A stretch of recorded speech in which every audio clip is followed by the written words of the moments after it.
Finally, we are ready for the 2024 Storm Lucky Larsen Masters. I'm here together with Kristijonas from Kegel.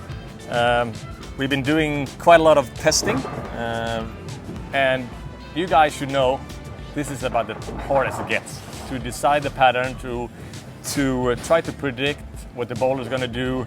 I'm very, very, very thankful to have you guys helping out. So let us know a little bit about how did we start this, to come up with this? Well, first of all, it is great to be back in Sweden for the Storm Lucky Larsen tournament.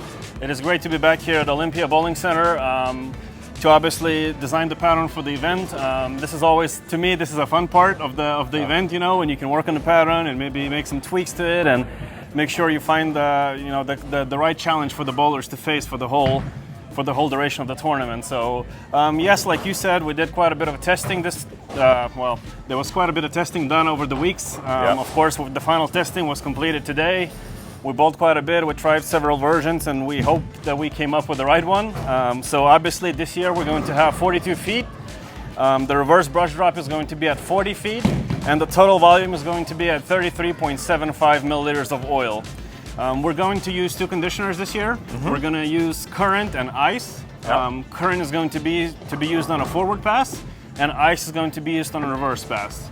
The ratio of the pattern is going to be 2-to-1 approximately. You can see that on a graph if you want to look at it in more detail. Also, we hope that we're going to see some multiple angles to be in play. Hopefully we can see a little bit of a play in the gutter. Hopefully we can see a little bit of play from the in.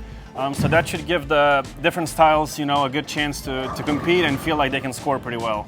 Yeah. When we started talking about this, I talked to Kristijonas and said, hey, let's try to at least give the gutter a shot. So there will be a chance to be out, because we had 46 feet last year, and obviously 46 feet it tend to be deeper. 43 before that, and it was also kind of in the middle. I feel like we're trying now. I feel there is multiple angles here for sure, and multiple choices of equipment as well.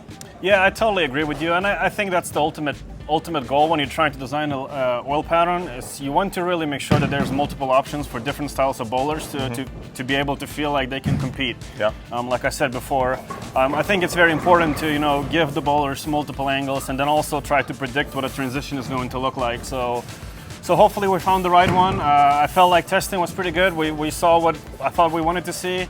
Like you said, we did try to make the gutter look playable, and even though the topography in this bowling center might make it look a little tricky, but I think we got it to the good point where there's a good shot up the gutter, and I think there's going to be a good shot once you transition. Yeah, I mean, it's one of the hardest things is to predict what the bowler is going to do. Right. I mean, we know what we've been doing when we're practicing, and we bowl kind of similar. We're not two-handers, we don't bowl left-handed, so there's a lot of educated guesses in there. But the main thing is we're trying to do a pattern that's fair. Like good bowling, if you're a good bowler, you should be able to bowl a little out, or you should maybe migrate a little in, but we don't want to shut anybody out. That's my main goal when I talk to you guys about patterns. That's correct. I mean, fairness is the main goal of every pattern that we create. We want to make sure that left and right has an equal chance to bowl well. Obviously, we have to consider about women in this event as well. We have to think about the two-handers. We have to think about the one-handers. So there's a lot of variables that come into designing a successful oil pattern. And I thought last year's event was pretty good. We created a good challenge. I hope this year's event is going to create a little bit of a different challenge than it was last year. I hope that the scores will be maybe a little bit higher than it was last year. I was going to put you against the wall there a little bit, so yeah. Let us have a cut prediction. This is really hard. So I am actually going to stay away from the predicting the numbers. We normally try to stay away from predicting the numbers. Yeah. Now, if you come to me and speak throughout the week, we can maybe chat about it. I'll tell you what I think that it should be. Of course, we're going to have to see a first couple of squats to see what the players decide to do, because ultimately that's up to them to really how they're going to attack the pattern and how the week is going to go. But I suspect that there's going to be some pretty decent scores. I think we're going to see some pretty high scores as well, especially maybe as the week goes on and bowlers start to really find out where the best area to play is. Yeah, and of course we have to mention the hot topic in the bowling world, like urethane. So at this event, we're the only event in Europe at the moment that are using the PBA 78 rule. So there's not as many urethane balls that could go down the lane. That's okay.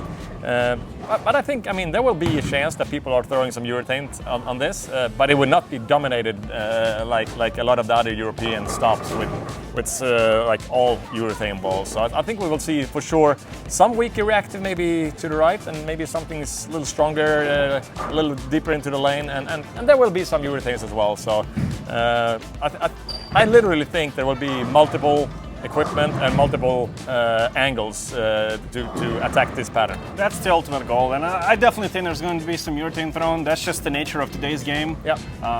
Bowlers like to use urethane. They like the control that they get out of the bowling ball, and they can strike with it. So yeah. I think we're going to see a little bit of everything, and just like I said, I just hope we found the right formula for the angles and different ways to attack the pattern. Yep. A bunch of weeks work is now on the paper, and it's out on our website, so go check it out, put it down in your home center, whatever, and try it out. We will see what the scoring pace will be, and also who is going to win the 2024 Storm Lucky Larsen Masters September 1st.